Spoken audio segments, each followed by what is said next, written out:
Hello दोस्तों, आप सभी का मेरे YouTube चैनल पर एक बार फिर से स्वागत है। तो आज का मोटिवेशन है, गुलाम बन के जियोगे तो कुत्ता समझकर लात मारेगी ये दुनिया। गुलाम बन के जियोगे तो कुत्ता समझकर लात मारेगी दुनिया। नवाब बन के जियोगे तो सलाम करेगी ये दुनिया।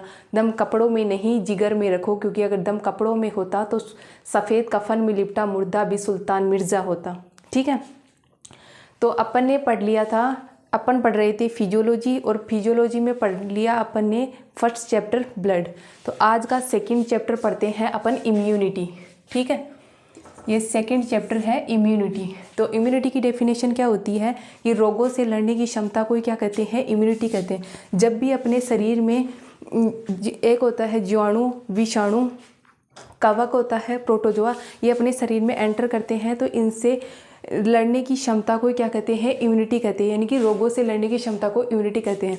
फिर नेक्स्ट डेफिनेशन आ जाती है इम्यूनोलॉजी। इम्यूनोलॉजी विज्ञान की वह शाखा जिसमें इम्यूनिटी का क्या किया जाता है? अध्ययन किया जाता है, तो उसे इम्यूनोलॉजी कहा जाता है।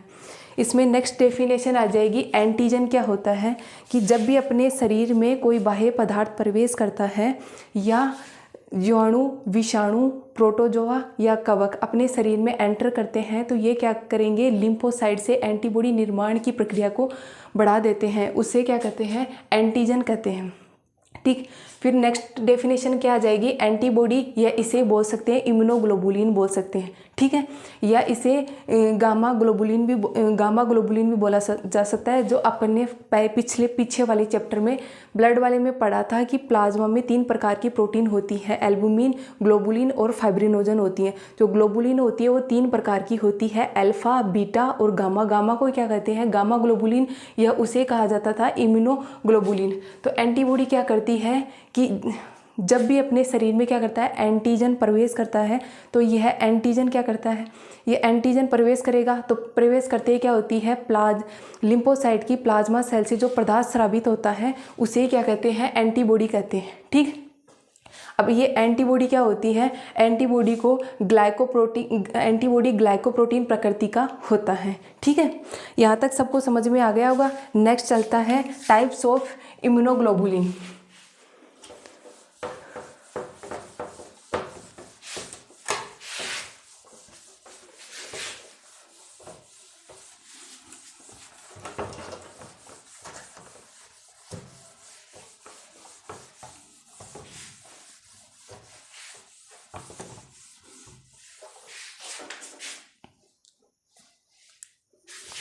नेक्स्ट पॉइंट है टाइप्स ऑफ इम्यूनोग्लोबुलिन।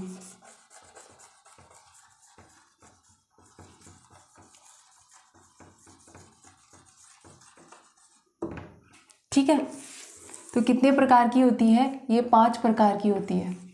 ठीक, इससे फर्स्ट होती है, ऐसे याद रख लो, गम, GAM। तो फर्स्ट क्या होती है? IgG होती है। सेकंड क्या होती है? IgA होती है।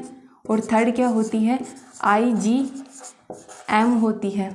और फोर्थ क्या हो जाएगी? IgD हो जाएगी। और फिफ्थ क्या हो जाती है? IgE होती है।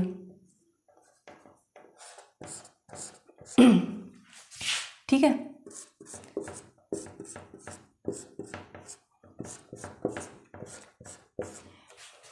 IgG क्या होती है कि ये 80% होती है, यानी कि सबसे अधिक मात्रा में पाई जाने वाली क्या होती है?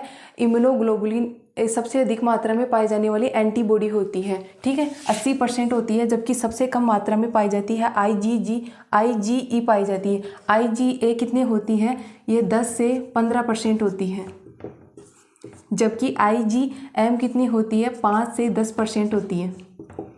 ठीक है, और IgD होती है 0.2% होगी, और IgE 0.1%, यानी कि सबसे कम मात्रा में IgE होती है और सबसे अधिक होती है IgG। ये क्या करती है? IgG क्या होती है?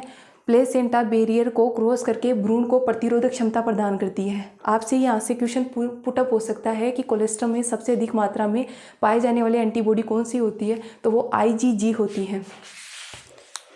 प्लेसेंटा बैरियर को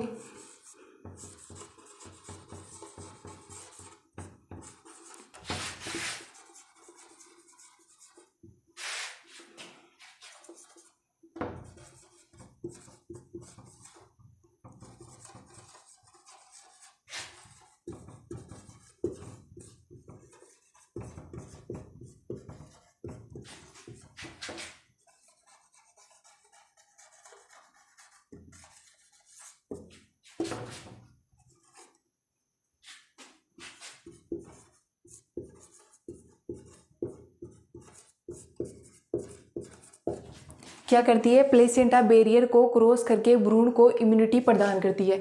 जबकि IgA क्या होती है, इसे सीक्रेटरी एंटीबॉडी भी कहा जाता है, यानी कि सभी स्रावों में पाई जाती है, जैसे श्वसन तंत्र, पाचन तंत्र, जनन तंत्र, आंसू, लार, दुग्ध, इन सभी स्रावों में क्या होती है, IgA होती है। ये क्या होती है, सभी स्रावों में पाई जाती हैं। यह है दुग्ध, आंसू,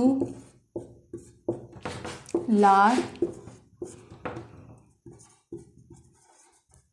सभी स्राव में पाई जाती हैं। ठीक है बच्चों। दूसरी क्या आ जाती है, IgM होती है। ये सबसे बारी एंड सबसे मोटी होती है। क्या करती है, जब भी अपने शरीर में संक्रमण होता है तो सर्वप्रथम भाग लेने वाली एंटीबॉडी हो जाएगी, IgM होती है। सर्वप्रथम भाग लेने वाली एंटीबॉडी, सर्वप्रथम भाग लेने वाली एंटीबॉडी। ठीक है। और ये क्या होती है, सबसे बारी एंड सबसे मोटी होती है। IgD क्या होती है, इसे सरफेस एंटीबॉडी बोला जाता है। क्या होती है, सरफेस एंटीबॉडी। सरफेस एंटीबॉडी होती है। जबकि IgE क्या होती है, जब भी अपने शरीर में एलर्जी या परजीवी संक्रमण होता है तब ये भाग लेती है। एलर्जी या परजीवी संक्रमण में, एलर्जी या परजीवी संक्रमण में भाग लेने वाली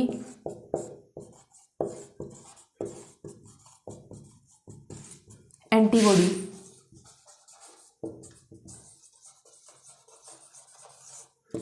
ठीक है बच्चों, यहाँ तक सबको समझ में आ गया होगा।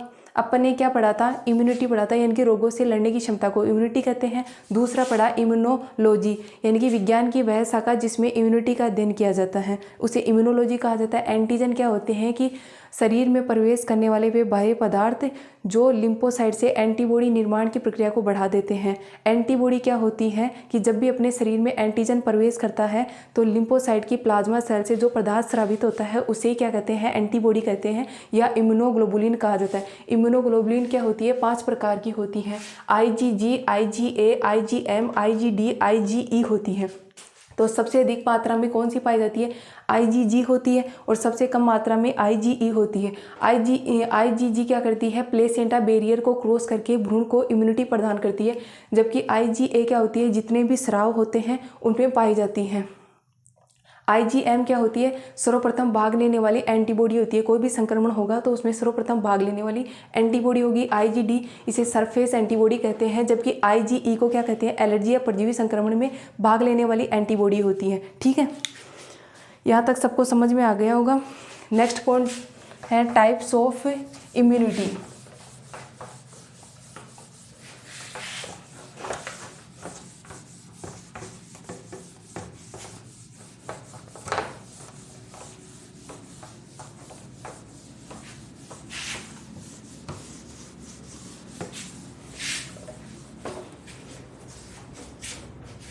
नेक्स्ट पॉइंट आ जाए है types of immunity.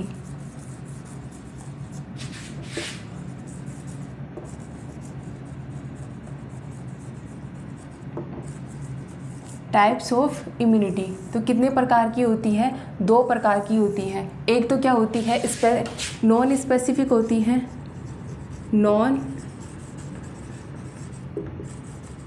Non specific होती है, और दूसरी क्या होती है, स्पेसिफिक होती है। स्पेसिफिक या इसे बोल सकते हैं एक्वायर्ड इम्यूनिटी होती है। एक्वायर्ड या एडेप्टिव इम्यूनिटी भी कहा जाता है इसे, एक्वायर्ड इम्यूनिटी।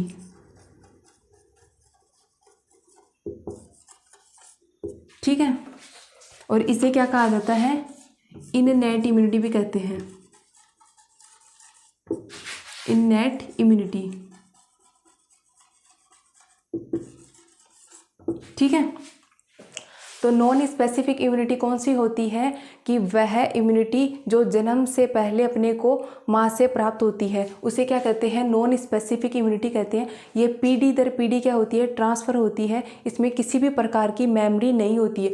नॉन स्पेसिफिक नाम से समझो कि विशिष्ट एंटीजन के लिए विशिष्ट एंटीबॉडी इसमें नहीं होती है, जबकि इसमें क्या होती है, ये स्पेसिफिक होती है, इनकी विशिष्ट एंटीजन के लिए विशिष्ट एंटीबॉडी इसमें होती है। ठीक, इसमें क्या होगा, जन्म से पहले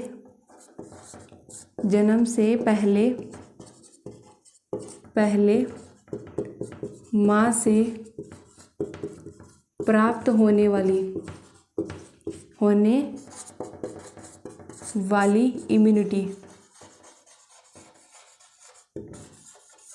इम्यूनिटी। ठीक है, ये क्या करती है, पीढ़ी दर पीढ़ी ट्रांसफ़र होती है, पीढ़ी दर पीढ़ी ट्रांसफ़र होती है, इसमें किसी प्रकार की मेमोरी नहीं होती है, इसमें किसी प्रकार की मेमोरी नहीं होती है।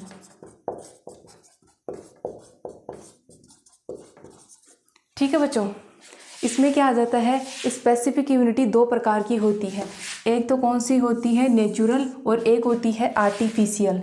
एक होती है नेचुरल और एक क्या होती है, आर्टिफिशियल होती है। ठीक है, अब ये नेचुरल भी क्या होती है, दो प्रकार की होती है, एक तो क्या होती है एक्टिव और दूसरी क्या होती है पैसिव। और ये भी क्या होती है, दो प्रकार की होगी, एक तो क्या होती है एक्टिव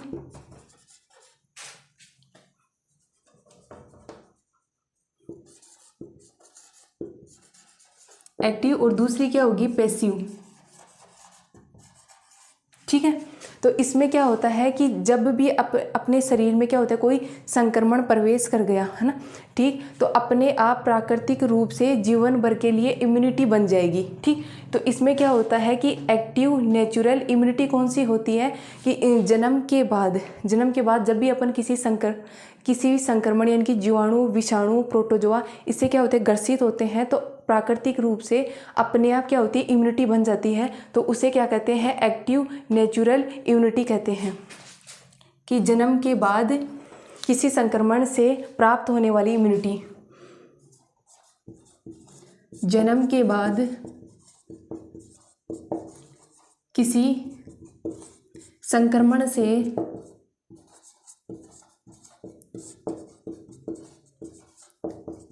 प्राप्त होने वाली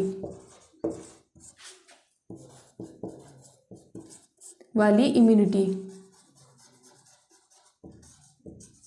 तो कौन सी होती है, जैसे टाइफाइड में, और दूसरी कौन सी होती है, कोरोना में। टाइफाइड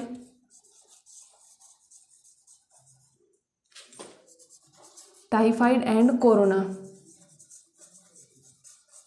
ठीक है, और इसमें क्या होती है कि कोलेस्ट्रम से प्राप्त होने वाली इम्यूनिटी, जन्म के बाद जब भी क्या होता है, माँ क्या होती है, बच्चे को दूध पिलाती है, तो माँ के दूध में बहुत सारी क्या होती है, कई प्रकार की इम्यूनिटी होती हैं, जो बच्चे को क्या, माँ से बच्चे को प्राप्त होती है, तो कोलेस्ट्रम से प्राप्त होने वाली इम्यूनिटी।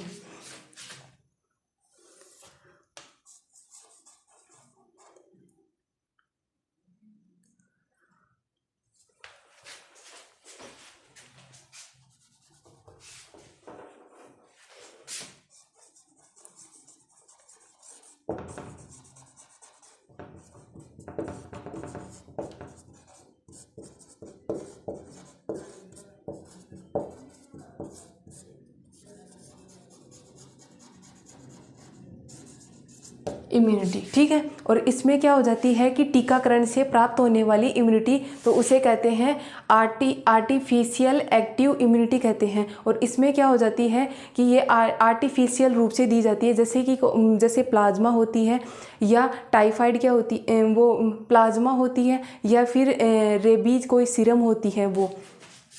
तो टीकाकरण से प्राप्त होने वाली इम्यूनिटी।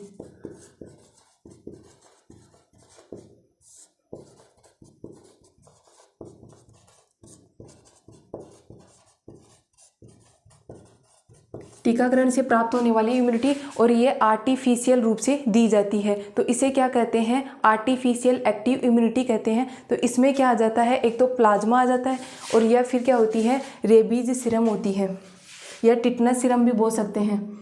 जैसे प्लाज्मा, एक क्या होता है प्लाज्मा, या tetanus serum, tetanus serum, tetanus serum, ठीक है।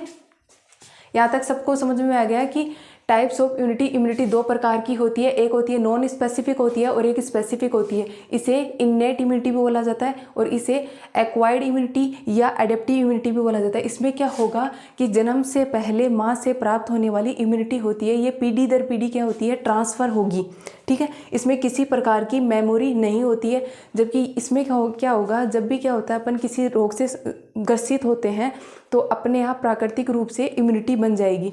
तो इसमें क्या होगा, फिर ये दो प्रकार का होता है, एक होता है नेचुरल और एक होता है आर्टिफिशियल।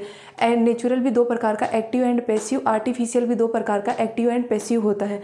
तो इसमें क्या होती है, नेचुरल एक्टिव इम्यूनिटी में क्या होगी, जन्म के बाद किसी संक्रमण से ग्रसित हुआ और उससे प्राप्त होने वाली जो इम्यूनिटी होती है वो, तो टाइफाइड से प्राप्त इम्यूनिटी है ना, और कोरोना हुआ तो उसके दौरान क्या होती है, प्राप्त हुई इम्यूनिटी होती है। पैसिव कौन सी होती है कि ये जन्म के बाद जब भी क्या होती है, जब भी क्या होगा कि माँ बच्चे को दूध पिलाएगी तो माँ के दूध में क्या होते हैं, बहुत सारे कई प्रकार की इम्यूनिटी होती हैं जो बच्चे को प्राप्त हो जाती है, तो कोलेस्ट्रम से प्राप्त होने वाली इम्यूनिटी। और आर्टिफिशियल में क्या होती है, आर्टिफिशियल एक्टिव इम्यूनिटी होती है, इसमें टीकाकरण से प्राप्त होने वाली इम्यूनिटी को बोलते हैं। और पैसिव कौन सी होती है, प्लाज्मा होती है या टिटेनस सीरम होती है, ठीक है दोस्तों। अगर मेरी क्लास अच्छी लगे तो उसे लाइक एंड शेयर ज़रूर करिएगा, और नेक्स्ट क्लास में अपन नेक्स्ट टॉपिक पढ़ेंगे, ठीक है।